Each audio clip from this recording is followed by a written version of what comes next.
Good morning!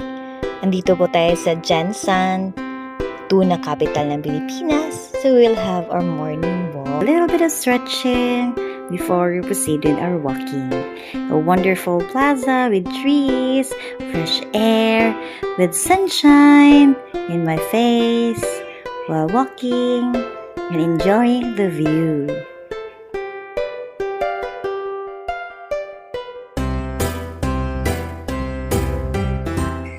You will see yung statwa is si General Paulino Santos, which is General Santos City is named after him.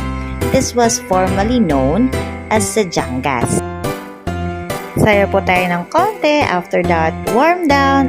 By the way, kasama ko po yung husband ko. Tapos na po. Bye-bye!